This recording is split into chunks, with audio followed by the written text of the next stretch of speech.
Hi ಎಲ್ಲರಿಗೂ ನಮಸ್ಕಾರ. Mahachandra YouTube ಚಾನಲ್ಗೆ ಎಲ್ಲ ಸರ್ಕಾರಿ ನೌಕರರಿಗೂ ಹಾಗೂ ನಿವೃತ್ತ ಸರ್ಕಾರಿ ನೌಕರರಿಗೂ ಮತ್ತು ಪಿಂಚಣಿದಾರರಿಗೂ ಸ್ವಾಗತವನ್ನು ಬಯಸ್ತಾ ಸ್ನೇಹಿತರೆ, 2025 ವರ್ಷ ಮುಗಿದು ಹೋಗಿದೆ.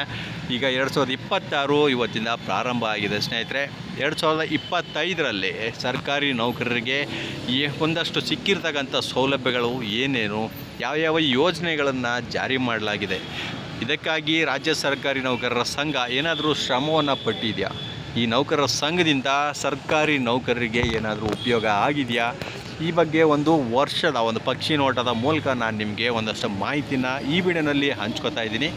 ವಿಡಿಯೋನ ಸ್ಕಿಪ್ ಮಾಡದೆ ಪೂರ್ತಿಯಾಗಿ ನೋಡಿ. ಹಾಗೆ ನಮ್ಮ ಚಾನಲ್ನ ಇನ್ನೂ ಯಾರ್ಯಾರು ಸಬ್ಸ್ಕ್ರೈಬ್ ಮಾಡ್ಕೊಂಡಿಲ್ಲ ಅವರು ಈ ಕೂಡಲೇ ಸಬ್ಸ್ಕ್ರೈಬ್ ಮಾಡ್ಕೊಳ್ಳಿ ಸ್ನೇಹಿತರೆ. ಹಾಗೆ ಪಕ್ಕದಲ್ಲಿರೋ ಬೆಲ್ ಐಕನ್ನ ಕ್ಲಿಕ್ ಮಾಡಿ ಆಲ್ ಅಂತ ಸೆಲೆಕ್ಟ್ ಮಾಡ್ಕೊಳ್ಳಿ. ನಾನು ಮಾಡ್ತಕ್ಕಂಥ ಪ್ರತಿಯೊಂದು ವಿಡಿಯೋ ನೀವು ಮಿಸ್ ಮಾಡದೆ ನೋಡ್ಬೋದು ಸ್ನೇಹಿತರೆ. ಬನ್ನಿ ನೋಡೋಣ. ಹಾಗಾದರೆ ಒಂದು ವರ್ಷದ ಸಾಧನೆ ಎಷ್ಟೆಷ್ಟಿದೆ ಈ ನೌಕರರ ಸಂಘದಿಂದ ಸರ್ಕಾರಿ ನೌಕರರಿಗೆ ಆಗಿರ್ತಕ್ಕಂಥದ್ದು. ಸೊ ಈ ಬಗ್ಗೆ ಒಂದು ನೋಡೋದಾದರೆ ಸ್ನೇಹಿತರೆ ನೋಡಿ, ಕರ್ನಾಟಕ ರಾಜ್ಯ ಸರ್ಕಾರಿ ನೌಕರರ ಸಂಘದ 2ನೇ ಅವಧಿಗೆ CS ಷಡಾಕ್ಷರಿ ಅವರ ನೇತೃತ್ವದ ತಂಡ ಇಂದಿಗೆ 1 ವರ್ಷವನ್ನು ಪೂರೈಸಿದೆ. ಇದರ ಪ್ರಮುಖ ಸಾಧನೆಗಳು ಏನಪ್ಪ ಅಂತಂದರೆ ನೋಡಿ, ಕರ್ನಾಟಕ ರಾಜ್ಯ ಸರ್ಕಾರಿ ನೌಕರರ ಆರೋಗ್ಯ ಸಂಜೀವಿನಿ ಯೋಜನೆಯನ್ನು ಜಾರಿ ಮಾಡಲಾಗಿದೆ. ನಿಮಗೆಲ್ಲ ಗೊತ್ತಿರುವ ಹಾಗೆ ಅದು ಅಕ್ಟೋಬರ್ 2025 ಅಕ್ಟೋಬರ್ 1ರಿಂದ ಅದು ಜಾರಿಯಾಗಿರ್ತಕ್ಕಂಥದ್ದು. ಹಾಗೆ ಎರಡನೇದಾಗಿ ನೋಡಿ, ರಾಜ್ಯದ ಮಹಿಳಾ ನೌಕರರಿಗೆ ಋತುಚಕ್ರದ ವಿಶೇಷ ರಜೆಯನ್ನು ಮಂಜೂರು ಮಾಡಲಾಗಿದೆ. ಸೊ ಇದು ವೇತನ ಸಹಿತ ರಜೆ ಆಗಿರ್ತಕ್ಕಂಥದ್ದು. ಪ್ರತಿ ತಿಂಗಳಿಗೆ 1 ರಜೆಯಂತೆ ಮಹಿಳೆಯರಿಗೆ ಋತುಚಕ್ರ ರಜೆಯನ್ನು ಇಲ್ಲಿ ಮಂಜೂರು ಮಾಡಲಾಗಿದೆ ಸ್ನೇಹಿತರೆ. ಹಾಗೆ ರಾಜ್ಯದಲ್ಲಿ ಕಾರ್ಯನಿರ್ವಹಿಸುತ್ತಿರುವ ನೌಕರರು ಅಪಘಾತದಲ್ಲಿ ಮರಣ ಹೊಂದಿದ್ದಲ್ಲಿ 2 ಕೋಟಿ ಪರಿಹಾರ ಕೊಡುವ ಯೋಜನೆಯನ್ನು ಜಾರಿ ಮಾಡಲಾಗಿದೆ. ಸೊ ಇದು ಸ್ಯಾಲ್ರಿ ಪ್ಯಾಕೇಜ್ ಅಕೌಂಟ್ ಮಾಡಿಸಿರ್ತಕ್ಕಂಥ ಎಲ್ಲ ನೌಕರರಿಗೆ ಸ್ನೇಹಿತರೆ ಬ್ಯಾಂಕ್ 2 ಕೋಟಿವರೆಗೆ ಸ್ನೇಹಿತರೆ ಅಪಘಾತ ವಿಮೆಯನ್ನು ಅನುಷ್ಠಾನ ಮಾಡಿರ್ತಕ್ಕಂಥದ್ದು.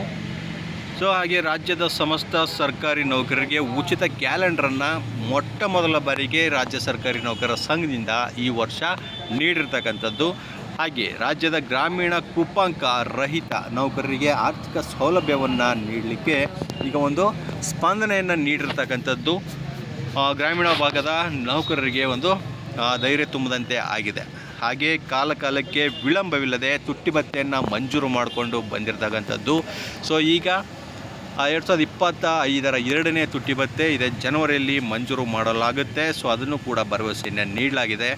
ಹಾಗೆ ಈ ವರ್ಷ ನೋಡಿ 10,000 ಮಕ್ಕಳಿಗೆ ಅಂದರೆ ಸರ್ಕಾರಿ ನೌಕರರ ಮಕ್ಕಳಿಗೆ, ಪ್ರತಿಭಾವಂತ ಮಕ್ಕಳಿಗೆ ಪ್ರತಿಭಾ ಪುರಸ್ಕಾರವನ್ನು ನೀಡಲಾಗಿದೆ. ಅದಕ್ಕೆ ಕಾರ್ಯಕ್ರಮಗಳನ್ನು ಹಲವಾರು ಜಿಲ್ಲೆಗಳಲ್ಲಿ ಹಮ್ಮಿಕೊಂಡು ಒಟ್ಟು 10,000 ಮಕ್ಕಳಿಗೆ ಪ್ರತಿಭಾ ಪುರಸ್ಕಾರವನ್ನು ನೀಡಲಾಗಿದೆ. ಮತ್ತು ರಾಜ್ಯ ಸರ್ಕಾರಿ ನೌಕರರ ರಾಜ್ಯ ಮಟ್ಟದ ಕ್ರೀಡಾಕೂಟವನ್ನು ಯಶಸ್ವಿಯಾಗಿ ನಿರ್ವಹಿಸಿ ಅದಕ್ಕೂ ಕೂಡ ಪ್ರಥಮ, ದ್ವಿತೀಯ ಮತ್ತು ತೃತೀಯ ಬಹುಮಾನದಂತೆ ಬಹುಮಾನವನ್ನು ನೀಡಿ ಅದನ್ನು ಯಶಸ್ವಿಗೊಳಿಸಲಾಗಿದೆ. ಹಾಗೆ ರಾಜ್ಯ ಮಟ್ಟದಲ್ಲಿ ಸುಮಾರು 10,000 ಚುನಾಯಿತ ನಿರ್ದೇಶಕರೊಂದಿಗೆ ಸಂವಾದ ಸಮ್ಮೇಳನವನ್ನು ಕೂಡ ಯಶಸ್ವಿಯಾಗಿ ಮಾಡಿ ನಿರ್ವಹಿಸಲಾಗಿದೆ ಸ್ನೇಹಿತರೆ. ಸೊ CS ಷಡಾಕ್ಷರಿ ಅವರ ಅಧ್ಯಕ್ಷತೆಯಲ್ಲಿ 2ನೇ ಬಾರಿ ಅಧ್ಯಕ್ಷರಾಗಿರ್ತಕ್ಕಂಥ ಅವರು 1 ವರ್ಷದಲ್ಲಿ ಇಷ್ಟು ಸಾಧನೆಗಳನ್ನು ಮಾಡಿರ್ತಕ್ಕಂಥದ್ದು. ಸೊ ಎಲ್ಲ ಸರ್ಕಾರಿ ನೌಕರರಿಗೆ ಹಲವಾರು ರೀತಿಯ ಅನುಕೂಲಗಳು ಆಗಿದೆ ಅಂತಲೇ ಹೇಳ್ಬೋದು ಸ್ನೇಹಿತರೆ.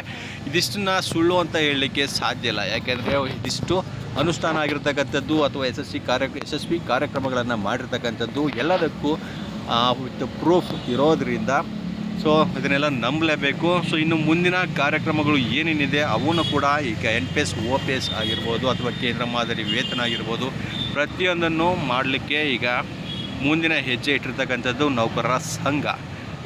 ಸೊ ಇದೇ ರೀತಿ ಸರ್ಕಾರಿ ನೌಕರರಿಗೆ ಒಳ್ಳೆಯದನ್ನೇ ಮಾಡ್ತಾ ಬರಲಿ ಅಂತ ನನ್ನ ಕಡೆಯಿಂದನೂ ಕೂಡ ಆಶಿಸ್ತೇನೆ.